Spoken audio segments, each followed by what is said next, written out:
trying to just receive this night. I want to thank God for protecting me.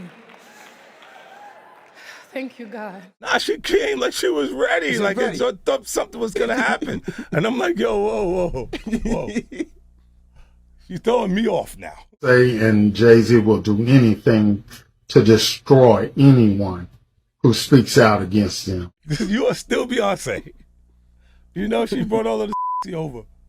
With that energy jumping off, and I'm like, what the So there's this crazy theory floating around that Hollywood celebs are using their power in all the wrong ways to climb up the fame ladder. And guess who's in the spotlight now? Beyonce. Apparently 50 Cent's been dropping some hints that he's hip to all the shady stuff Beyonce might have pulled to reach the top. Seems like he's speaking out against what he sees as some evil tactics she might have used. Crazy, right? First, let's talk about the power couple's marriage, which seems to be Sue's to Fitty. Beyonce, Knowles Carter, and Jay-Z have undeniably become music industry powerhouses. From teenage sweethearts to music moguls with thriving careers, clothing lines, and occasional controversies, their journey has been a roller coaster. They've faced betrayals, revelations, miscarriages, and persistent rumors, but they've weathered it all. In a candid interview, Jay-Z opened up about his deep connection with Beyonce, calling her his soulmate and acknowledging the complexities of love. Despite their seemingly rock-solid bond, not everyone in the spotlight is comfortable with their relationship. One notable figure expressing discomfort is 50 Cent. The dynamics of Beyonce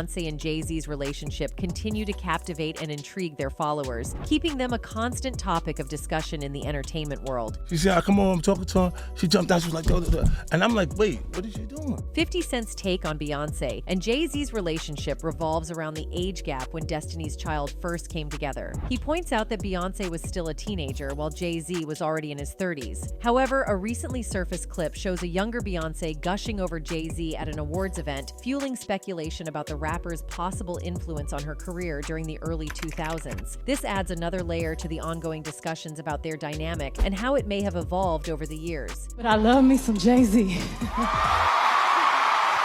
Beyonce and Jay-Z are undeniably music industry legends, and their love story is like something straight out of a fairy tale. But beyond the glitz and glamour, there are hints that their marriage might not be as picture-perfect as they portray it. One big red flag, their extreme commitment to secrecy. Fans have been trying to put together the pieces of their relationship timeline for ages, but the couple remains tight-lipped, sharing only minimal details about their journey. The story of Beyonce and Jay-Z often relies on fans piecing together fragments from interviews, as the couple keeps their personal lives under wrap. While it's clear they met in the music biz, Beyonce has revealed that she approached their connection cautiously. She's mentioned they were friends for a solid year and a half before things turned romantic. This deliberate pace adds an extra layer of intrigue to their tale, leaving fans to wonder what exactly went down during that initial friendship phase. But I can say to make sure you have your own life before you're someone else's. When Beyonce and Jay-Z's relationship started getting serious, they opted to keep things on the down low. Their first collaboration was on Jay-Z's 2002 track Bonnie and Clyde, sparking rumors about their connection. Despite public curiosity, they insisted they were just pals. Beyonce stressed the importance of their friendship in an interview with Oprah Winfrey, saying, "We were friends first. Before we went on any dates, we were on the phone for a year and a half. That foundation is so important in a relationship. Just to have someone that you just like is so important, and someone that is honest." But as they kept popping up together at public events, it became pretty obvious they were more than just friends. Still, both of them kept denying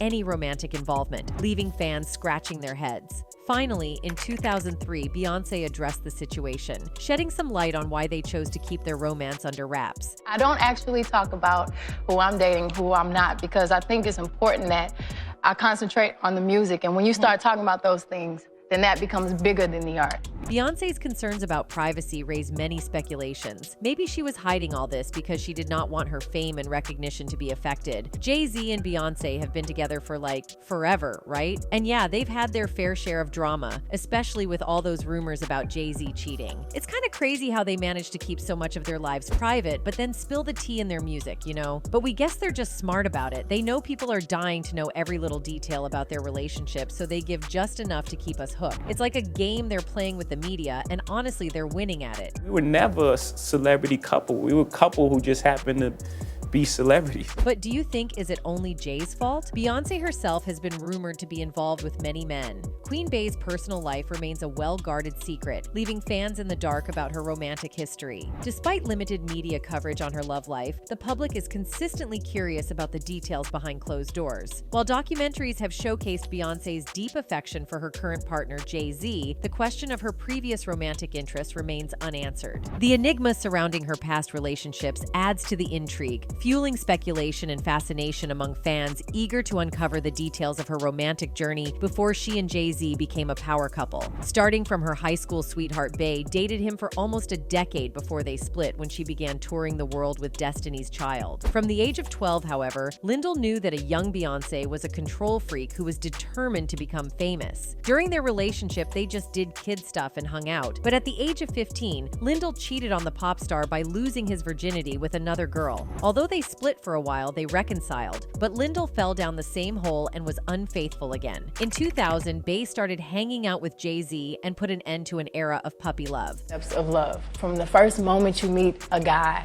and you're attracted to him, to the first time you realize you really like him, to the first time you realize you might be falling. Well, she was also rumored to be romantically involved with Kobe too. In 2020, when Beyonce showed up at Kobe and Gianna Bryant's memorial, some might have thought she was just flexing her celeb status. But nah, it wasn't about stealing the spotlight at Staples Center or for the folks watching online. It was all about Bey showing love for her buddy Kobe and being there for Vanessa, his widow.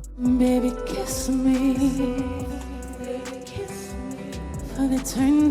So, you might think Beyonce, Jay-Z, and the Bryants just run in the same fancy circles in Hollywood, right? But their bond goes deeper than that. Back when Beyonce was on her way up with Destiny's Child, Kobe Bryant was making waves as a Lakers rising star. Believe it or not, in those early days, Kobe even dabbled in rapping and jumped on a remix of Destiny's Child's Say My Name. In '99, Bryant even showed up in the music vid for Bugaboo. And get this, Destiny's Child returned the favor by featuring on Kobe's album Visions in 2000. But Sony never dropped the project. It's like this hidden gem in their collab history. Fast forward to 2019, there's this cool vid of Kobe playing one-on-one with Matthew Knowles, Beyonce's dad and the former manager of Destiny's Child. They were shooting a music vid, and you could see the girl group in the background. After the vid blew up, Kobe spilled the beans about his friendship with the singers, saying he's known Beyonce and Kelly Rowland for ages and got invited to join the shoot. Bryant added that their careers were parallel tracking, and they were kind of ascending at the same time. As folks keep reflecting on Kobe Bryant, one thing that really shines through is his deep love for being a dad. In tons of interviews, he'd talk about his daughters, sharing funny stories about their chats and the usual dad struggles. But aside from being a dedicated dad, Kobe's also famous for his insane work ethic and that whole Mamba mentality thing. Remember that chat he had with Jimmy Kimmel in 2018? He told this awesome story about taking his daughters to meet Beyonce backstage after one of her gigs. So they meet Beyonce and Kobe's all like, "Wow, your performance was amazing." And guess what Queen Bey says back? She tells him she learned from him. How cool is that? It was this awesome moment where two big shots from different worlds appreciated each other's talent. Kobe totally earned some bragging rights there. I got major cool points for like a good 2 months off of that. But Beyonce's the best one, though.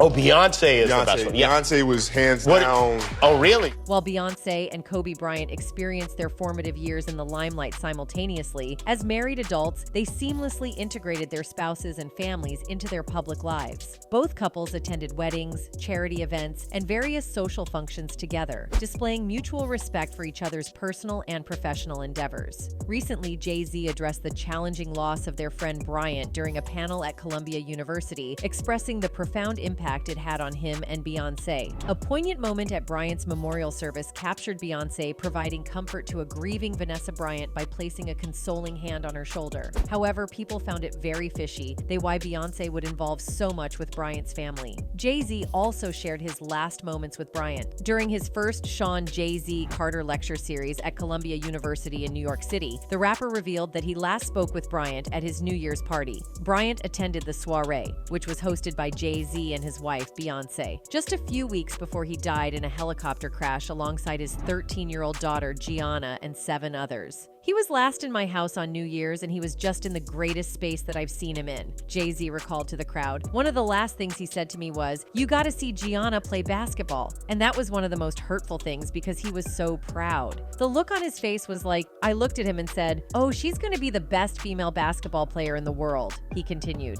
He was just so proud of what he said. Jay-Z has openly shared that the passing of Kobe Bryant has been immensely tough for both him and Beyonce. That's really a tough one, and my wife and I are taking that really tough. That's all I'll say on that, he shared. Just a great human being that was in a great space in his life. But many people have also suggested it as a statement in just air with just words but no pure intentions in it, more like a forced statement. Well, this at least makes people think that for fame only she can go to any lengths, and with any lengths you can also mean ruining female artists' career. So, you know how Lauryn Hill sort of disappeared from the limelight for a while? People had all kinds of theories about why, like maybe she was struggling with addiction or mental health stuff. But get this, Lauryn herself recently dropped a bombshell. She's saying her career slump was actually cooked up by her bestie and partner in crime, Beyonce. Young people know that it is not a burden to love him and to represent him. Lauryn Hill's ascent to fame was like a rocket, hitting milestones that even today's rap artists struggle to match, even after all these years since she burst onto the scene. But here's where it gets puzzling. She dropped one mega album, and then it's like she vanished into thin air, despite having the talent to keep soaring. Until I realized that until you conquer the enemy in yourself, you can't deal with anyone. 15 years back, Lauryn Hill, a shining star at just 23, hit her peak, unveiling what would go down as her defining musical masterpiece. Before that, she'd already made a name for herself as part of the Feuds crew, rocking it alongside Wyclef Jean and Pra. Then came her solo project, The Miseducation of Lauryn Hill, and boom, it blew up big time, going multi-platinum and snagging her 5 Grammy Awards. You know what? This is so amazing. I thank you, God. Thank you, Father, so much. This is crazy because this is hip-hop music. Lauryn Hill's achievements etched her name in history book, being the first female artist to score multiple Grammy nominations and wins in one night. And that's not all. Her album also made waves by becoming the first hip-hop themed work to nab the prestigious Album of the Year Grammy. You know, just have to stay firm. Isn't it wild how the same year Lauryn dropped her solo masterpiece, another powerhouse burst onto the scene? Beyonce, just 16 at the time, made her debut with Destiny's Child and their first album. And get this, there's a sneaky connection between these two legends. Destiny's Child teamed up with Wyclef on their hit No No No, which skyrocketed up the R&B charts, marking the start of their journey to fame. It's like Destiny was weaving their paths together from the get-go. Breaking the record for the most Grammy wins of all time. Be upstanding and show your respect.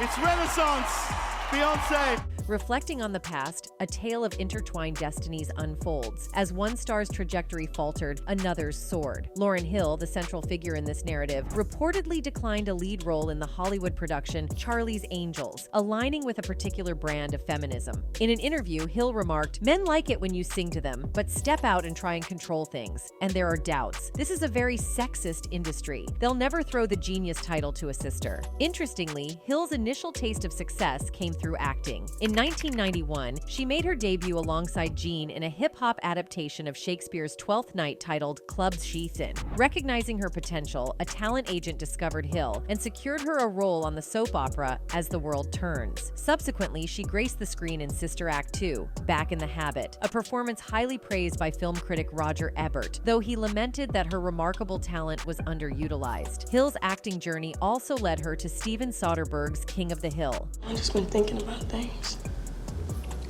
My mother thinks singing is dead end. Gradually, the burdens of celebrity life began to weigh heavily on Lauryn Hill. Her days became a whirlwind of tours, film projects, and music production, with even simple activities like shopping tainted by the constant presence of paparazzi. In response, she parted ways with her managers, withdrew from public view, and embraced a new routine of Bible study sessions, attending classes led by a figure known as Brother Anthony 5 days a week. Reflecting on this period, Pross would later tell Rolling Stone in 2003, "I had a tape shape of his teachings. That S is ill, F me up. I can't really explain it. It was some weird S man. It was some real cult S. In contrast, the other luminary, Beyonce, and her group mates contributed the empowering anthem Independent Women Part 1 to the film's soundtrack. As events unfolded, one star seemed to fade from the media spotlight while the other dazzled across various publications, gracing the covers of Sports Illustrated, Vogue, GQ, and even the feminist magazine Miss One Luminary was a master of words, seamlessly blending rap and melody to dive deep into topics like politics, love, and religion,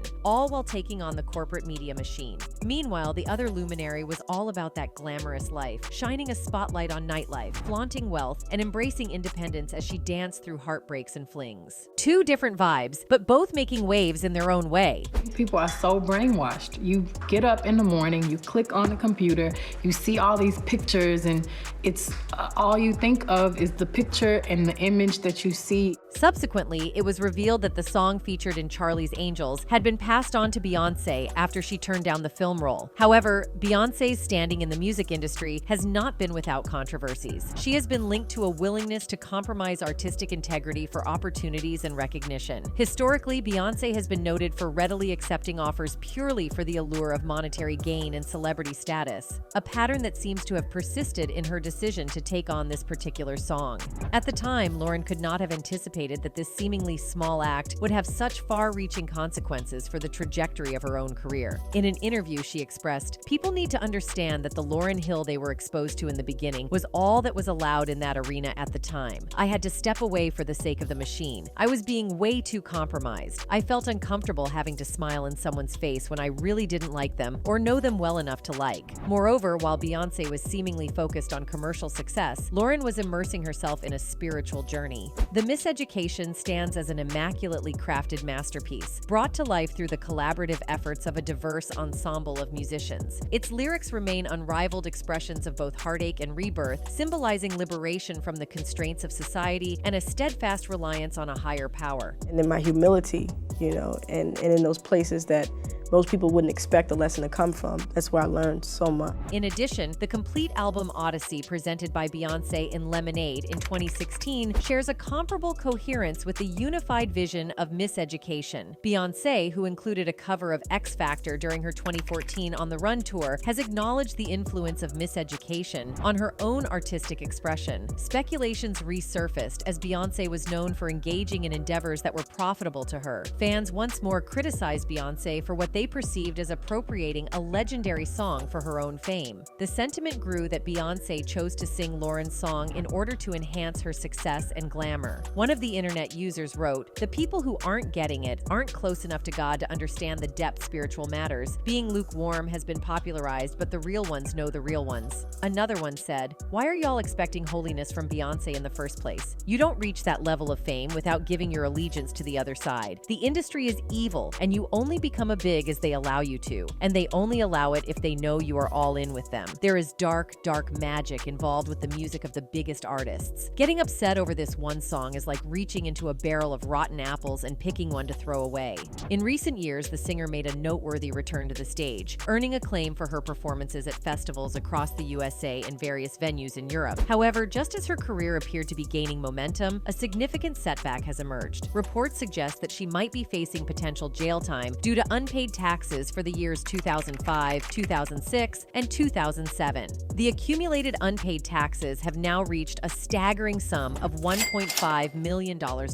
In response to these claims, Lauryn Hill has penned a chilling open letter. Ms. Hill got sentenced to 3 months of imprisonment to be followed by 1 year of probation, and during that 1 year of probation, she'll have 3 months of house arrest. Offering insights into what she alleges to be a perilous landscape within the music industry. Over the past several years, she has deliberately chosen to stay within what could be described as an underground domain. This decision stems from her desire to foster a community of like-minded individuals, those who value autonomy and the freedom to pursue their aspirations. Shielded from the influence of a media-backed military-industrial complex with a distinctly different agenda, she articulated, "Having put the lives and needs of other people before my own for multiple years, and having made hundreds of millions of dollars for certain institutions under complex and sometimes severe circumstances, I began began to require growth and more equitable treatment, but was met with resistance. There is substantial evidence suggesting that she prioritized the needs of others, such as Beyonce, and in return, her own career suffered. Beyonce faced accusations of allegedly orchestrating the downfall of Carrie Hilson's career in response to perceived shade thrown by Carrie in her hit song Turnin' Me On.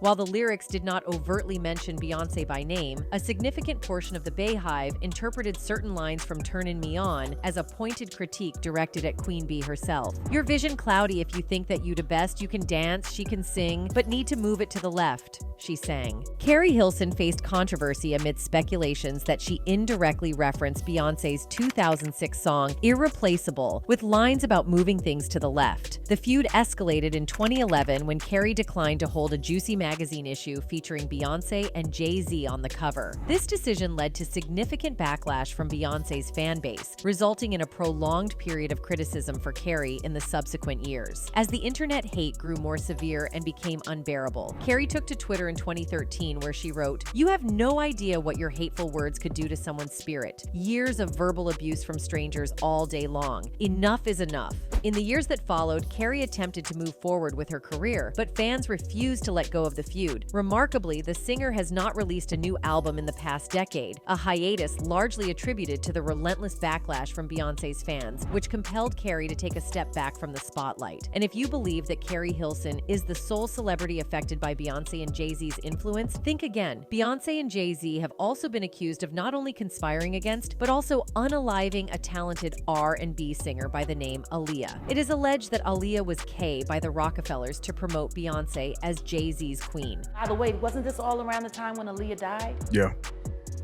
And Beyonce's solo career was struggling?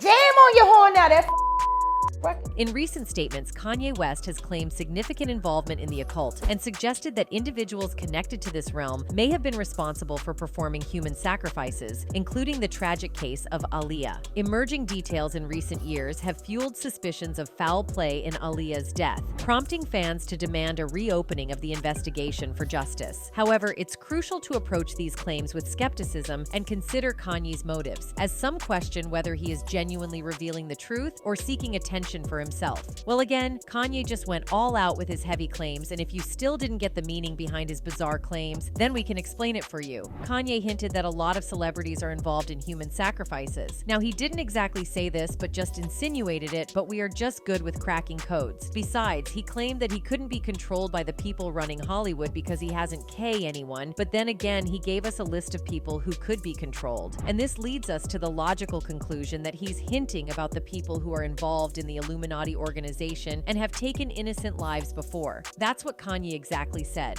They can't control me. They can control Shaq and Charles Barkley. They can control LeBron James. They can control Beyonce and Jay-Z. Ain't no name I won't say, it's up. Even fans believed Kanye at this point and gave him their full support, saying, I believe it, especially when Beyonce talks about using the Bible pages as a tampon. Evil controls both Jay-Z and Beyonce. She wouldn't be as big of a star if Aaliyah was still with us, but she was sacrificed. God bless you, ye, for confirming the evil within these people. We love you, yeah. Stay safe. When do you start questioning how lucky some keep getting? Right. Is it really a conspiracy if the same person? Jaguar Wright, along with Kanye West, has raised questions about Aaliyah's death, proposing a controversial theory. Wright suggests that at the time of Aaliyah's passing, Beyonce's solo career was reportedly facing challenges, and an unexpected vacancy in the industry could have propelled her to overnight stardom. While Beyonce did rise to prominence following Aaliyah's tragic death, it's important to approach such claims critically. The notion of individuals benefiting from tragedies repeatedly prompts a call for accountability and justice. As Aaliyah's legacy continues, some argue that it's time for those allegedly involved in any wrongdoing to face the consequences of their actions. Aaliyah's untimely death had a profound impact on the entertainment industry, eliciting widespread grief from her global fan base. However, as time passed, whispers and conspiracy theories surrounding her demise emerged, ranging from suspicions about the pilot's authenticity to more elaborate claims involving the Illuminati orchestrating Aaliyah's death to pave the way for Beyonce. And it somehow supports 50's stance that she can go to any extent for fame. That's it for today. See you in the next video. Until then, goodbye.